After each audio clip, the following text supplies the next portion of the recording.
जनता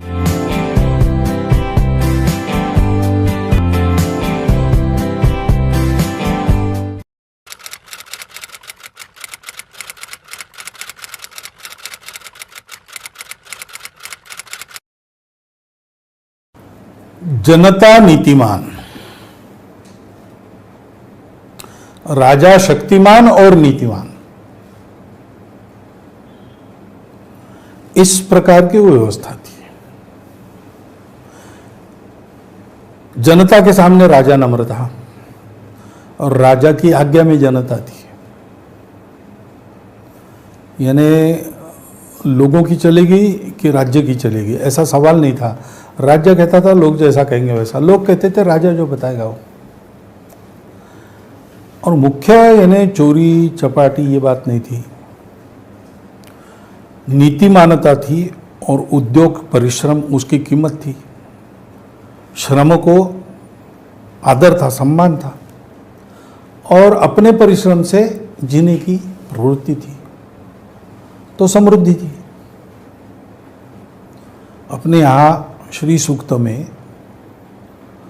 लक्ष्मी नहीं है तो क्या लक्षण है?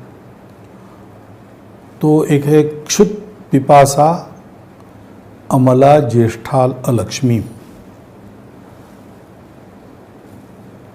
यानी रोग, भूख, प्यास, ये एक लक्षण है। दूसरा है क्रोध, मात्सर्य, लोभ, अशुचि,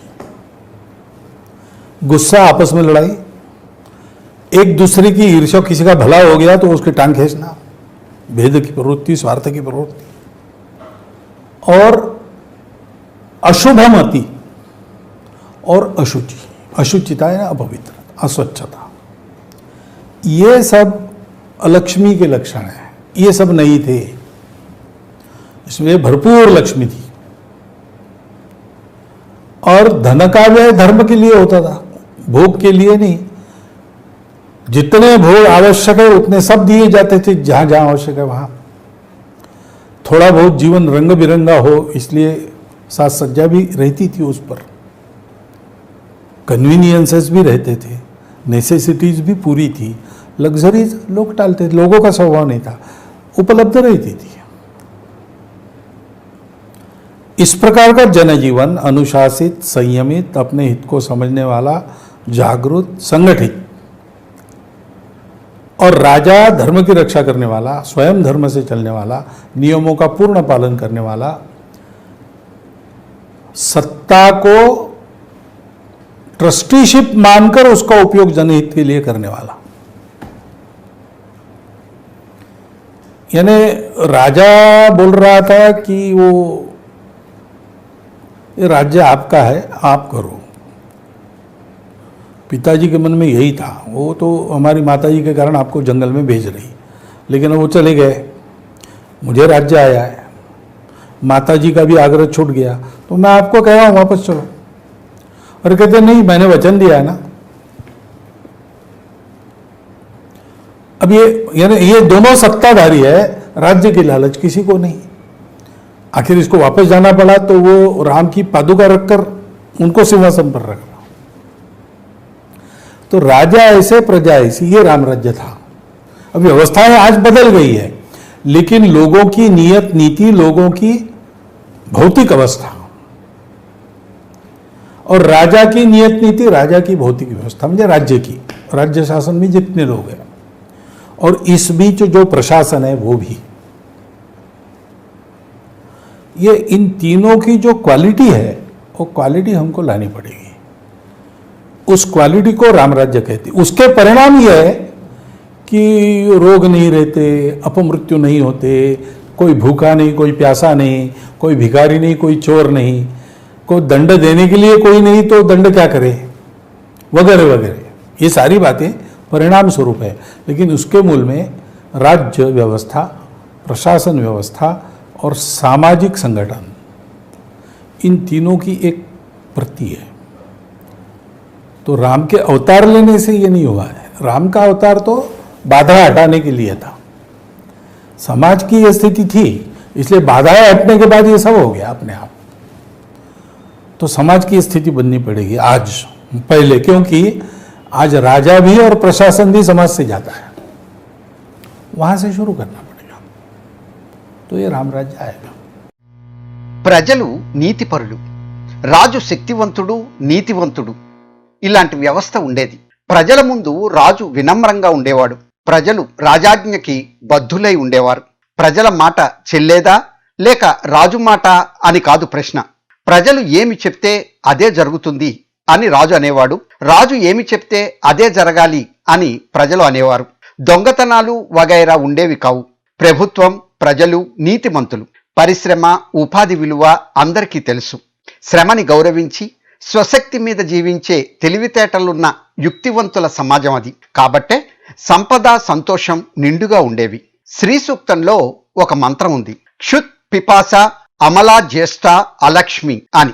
లక్ష్మీదేవి లేనప్పుడు ఎలాంటి లక్షణాలు ఉంటాయని చెప్పే మంత్రం. అంటే సమాజంలో రోగాలు, ఆకలి దప్పికలు ఉండడం ఒక లక్షణం. క్రోధం, లోభం, మాత్సర్యం, ఈర్ష్య, తగాదాలు, అశుభ్రత. క్రోధం అంటే పరస్పర ఘర్షణ, ఈర్ష్య అంటే ఇతరులు బాగుపడితే ఓర్వలేకపోవడం, వారిని క్రిందకి లాగడానికి ప్రయత్నించడం. అశుభమతి, అశుచి వంటివన్నీ అలక్ష్మి అంటే లక్ష్మీదేవి లేకపోవడానికి లక్షణాలు. ఆ కాలంలో ఈ అవలక్షణాలు లేని కారణంగా లక్ష్మీదేవి సమృద్ధిగా ఉండి ధనం, ధర్మకార్యాలకి వినియోగింపబడేది, భోగ లాలస కాదు. ఎంత భోగాలు, సుఖాలు అవసరమో అవన్నీ లభించేవి. ఎక్కడెక్కడ ఎంత అవసరమో అంత అలంకరణలు, రంగులతో జీవనం కళగా ఉండేది. సౌకర్యాలు ఉండేవి, అవసరాలు తీరేవి. కానీ భోగ లాలసలు లేవు. క్రమశిక్షణతో నియమ నిబద్ధమై సంయమనం, జాగరూకత కలిగి సంఘటిత సమాజం ఉండేది. ధర్మరక్షకుడు, ధర్మబద్ధుడు, నియమ నిబంధనలు సంపూర్ణంగా పాటించే రాజు అధికారాన్ని ట్రస్టీషిప్గా భావించి దానిని జనహితం కోసం ఉపయోగించేవాడు. రాజ్యం మీది, మీరే పాలించండి అని తండ్రి అయిన మహారాజు కోరుకున్నాడు. కానీ తల్లి కోరికపై రాముడు వనవాసానికి వెళ్ళాడు. భరతుడు, నాకు రాజ్యం వచ్చింది, తల్లిగారి ఆగ్రహం తొలగిపోయింది, నేను కోరుతున్నాను, వెనక్కి రాజ్యానికి మరలి వెళ్ళిపోదాం అన్నాడు. కానీ రాముడు, నేను మాట ఇచ్చాను, తిరిగి రాను అన్నాడు. ఈ ఇద్దరికీ రాజ్యాధికారం ఉంది, కానీ రాజ్యకాంక్ష ఇద్దరికీ లేదు. చివరికి భరతుడు వెనక్కి వెళ్ళిపోవలసి వచ్చినప్పుడు రామపాదుకలు సింహాసనం మీద ఉంచాడు. అనగా రాజు, ప్రజలు కూడా అలాంటి వారు. అందుకే అది రామరాజ్యం. ఈరోజు వ్యవస్థలు మారిపోయాయి, కానీ ప్రజల నీతి నియమాలు, భౌతిక పరిస్థితి, రాజుల నీతి నియమాలు, భౌతిక పరిస్థితి, వ్యవస్థ అనే ఈ మూడింటిలో మనం గుణాత్మక మార్పులు తిరిగి తీసుకురావాలి. ఈ గుణాత్మక లక్షణాలనే రామరాజ్యం అంటారు. ఆ రామరాజ్యం ఫలితం ఏమిటంటే అందులో రోగభయం, అకాల మరణాలు, కరువు కాటకాలు, ఆకలి దప్పులు ఉండవు. పేదవారు, భిక్షగాళ్ళు, నేరస్తులు ఉండరు. నేరస్తులు లేనప్పుడు ఇక దండన, శిక్షలు ఎందుకు? ఇటువంటి రామరాజ్య స్థాపనకి మూలాలు రాజ్య వ్యవస్థ, పరిపాలనా వ్యవస్థ, సంఘటిత సమాజం. ఈ మూడు కలిసినప్పుడు అది రామరాజ్యమే. రాముడు అవతరించినందువల్లనే అది ఏర్పడలేదు. సమాజంలో ముందు నుంచి ఆ స్థితి ఉంది. రాముడు కొన్ని ఇబ్బందులను దూరం చేశాడు, రామరాజ్యం ఏర్పడింది. ఇప్పటి మన సమాజాన్ని మనం రామరాజ్యంలాగా రూపుదిద్దాలి. ఎందుకంటే ఇప్పుడు సమాజం నుంచే రాజులు, పరిపాలనా వ్యవస్థ పుట్టుకొస్తున్నాయి. సమాజం నుంచి మనం పనిచేయడం మొదలు పెడితే రామరాజ్యం తప్పక వస్తుంది.